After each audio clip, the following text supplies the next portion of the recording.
अभी एक विवाद आ गया तो उस विवाद पर नहीं जाना चाहता। जो वो हज का सब्सिडी खत्म हुई तो कुंभ मेले का विषय आ गया।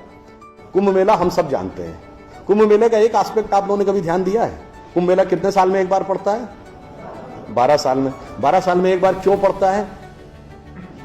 क्योंकि वो जुपिटर की साइकिल पर आधारित है। बृहस्पति ग्रह हर 12 वर्ष के बाद अपना एक चक्कर पूरा करके उसी राशि में दोबारा आता है, इसलिए कुंभ मेला 12 वर्ष में एक बार पड़ता है। हजारों सालों से चला आ रहा है, ठीक है।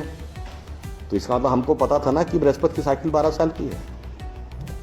इनको तो अभी 100 साल पहले पता चला कि बृहस्पति की साइकिल 12 साल की है। और उसके बाद हमको समझा दिया जाता है नहीं साहब हम अनसाइंटिफिक थे। अब आप एक और बड़ी मजेदार बात देख लीजिए। सूर्य ग्रहण और चंद्र ग्रहण पड़ता है तो उसका डेट और टाइम कौन तय करता है? सरकार घोषणा करती है ना, टीवी पे आता है, रेडियो पे आता है, अखबार में आता है। किस बेस पे आता है? नासा की फिजिकल ऑब्जर्वेटरी बताती है कि फलां तारीख को इतने बज के इतने मिनट पे सूर्य ग्रहण या चंद्र ग्रहण पड़ेगा, सोलर इक्लिप्स और ल्यूनर इक्लिप्स।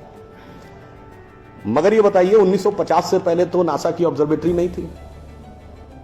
1920 में जब अल्बर्ट आइंस्टीन ने रिलेटिविटी की थ्योरी दी, उससे पहले रिलेटिव मोशंस ऑफ प्लैनेट नहीं पता था। सॉरी, 1916 में। 1920 में एडविन हबल एक साइंटिस्ट हुए जिन्होंने एक्सपेंडिंग यूनिवर्स की थ्योरी दी, उससे पहले एक्सपेंशन ऑफ यूनिवर्स नहीं पता था। 1900 में मैक्स प्लैंक साइंटिस्ट हुए जिन्होंने लाइट की क्वांटम की थ्योरी दी, फोटॉन्स वाली, उससे पहले प्रोपगेशन ऑफ लाइट ही नहीं पता था। 1897 में जे टॉमसन ने इलेक्ट्रॉन खोजा, उससे पहले आप मानते थे एटम अनडिविजिबल है। और 1633 में आप ये कहते थे, गैलीलियो को फांसी दे रहे थे इस बात के लिए कि उसने कहा सन रिवॉल्व्स राउंड द अर्थ गलत है। तो भैया आप 380 साल चल के जहां पहुंचे हैं, हमारा पंचांग तो युधिष्ठिर के जमाने से एज इट इज चला आ रहा है 5100 साल। मतलब ये लॉजिक नहीं है, ये तो साइंटिफिक प्रूफ। फिर भी हमें समझाया जाता है कि साहब जो हमने सोचा उस सब हम अनसाइंटिफिक थे, हम गलत थे। बड़ी मजेदार बात है। इन ए स्पैन ऑफ लिविंग जनरेशन, 50 साल में देखिए ये जो अर्बन नक्सल्स थे उन्होंने हमारे दिमागों में क्या क्या भरा और फैक्ट क्या था।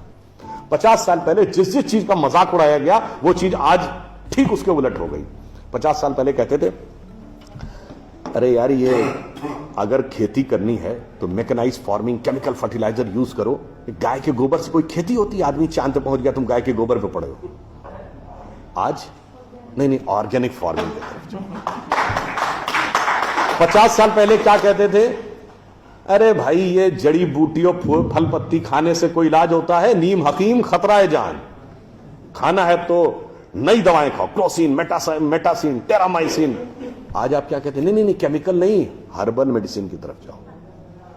ठीक, आज से केवल 50 साल पहले आप ये कहते थे, जब हम कहते थे पेड़ों की रक्षा करो, जंगल की रक्षा करो, पहाड़ की रक्षा करो, कहते थे this is the reminiscence of a primitive tribal civilisation.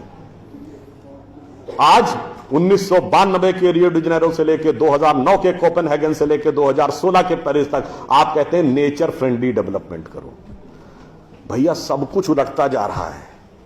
जो हमने कहा, जिसका आपने मजाक उड़ाया, वो सब कुछ सही होता जा रहा। अब मैं एक और बात कहूंगा जिसका कि बहुत मजाक उड़ाया गया, शायद हम लोग कभी ध्यान नहीं देते।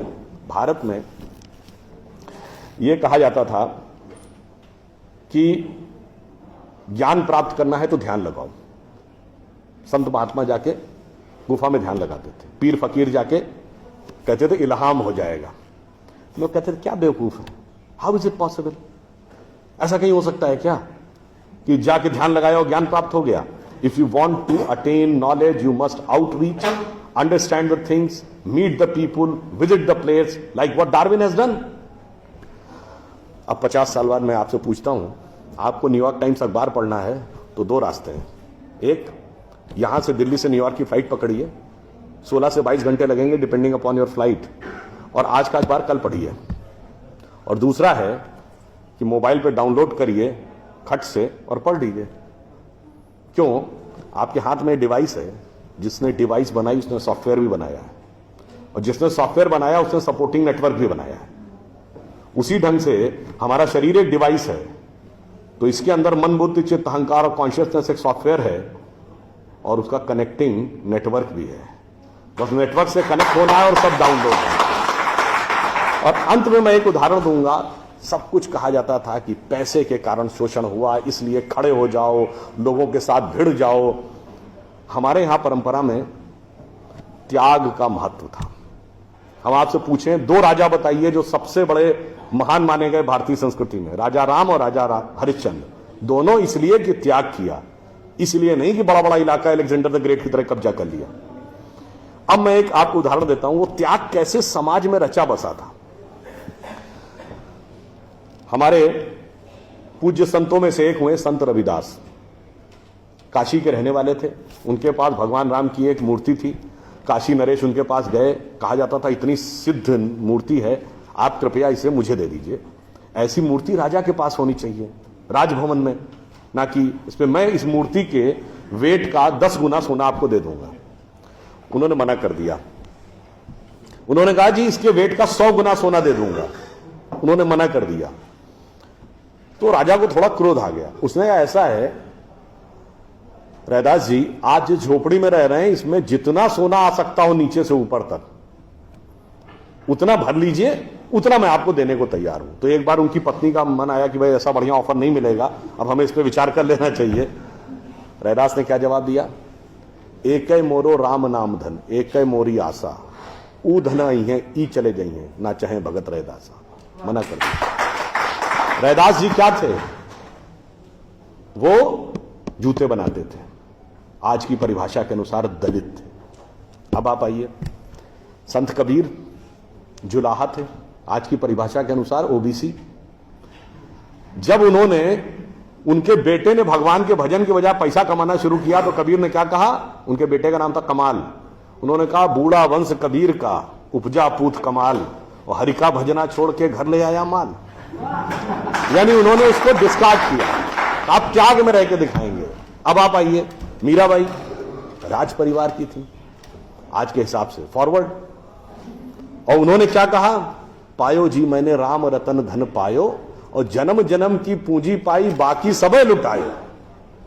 उन्होंने भी पैसे की तरफ नहीं रहा। और अंत में ये सब एक ही कंटेम्परेरी है, तुलसीदास जिन्होंने रामचरितमानस लिखी, वो ब्राह्मण थे, फॉरवर्ड आज के जमाने के हिसाब से। कहा जाता अकबर उनके पास गए। अकबर ने कहा कि आप हमारे दरबार में आकर स्थान ग्रहण करिए, हम आपको 60,000 की मनसबदारी देंगे। उस जमाने में मनसबदारी एक रैंक होती थी। तो जैसे 40,000 की मनसबदारी वॉज मैक्सिमम, 60,000 का मतलब हुआ कि राजा के बाद सबसे बड़ा स्टेटस आपका होगा। तो तुलसी ने क्या जवाब दिया? हम तो सेवक राम के हियो धरो दरबार, हमारे तो हृदय में भगवान राम का दरबार धरा हुआ है। तुलसी का अब होएंगे नर के मनसबदार।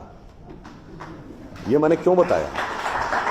जो बातें ये अर्बन नक्सलिस्ट समझाते हैं कि शोषण किया गया, कैपिटलिज्म किया गया, अगर मार्क्स ने कहा धर्म एक अफीम है जो गरीबों को पिला दी जाती है ताकि अमीर उस पर हुकूमत करता रहे, पर यहां ऐसा नहीं था। मैंने दिखाया समाज का निचला वर्ग हो, मध्यम वर्ग हो, उच्च वर्ग हो, राज करने वाला वर्ग हो, सबने कहा जो त्याग करेगा वो महान होगा। इसीलिए हमारे यहां महात्मा गांधी महान हुए, ना कि प्रधानमंत्री रहने वाले नेहरू महान।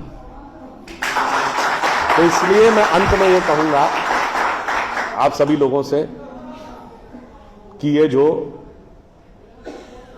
मायावी रावण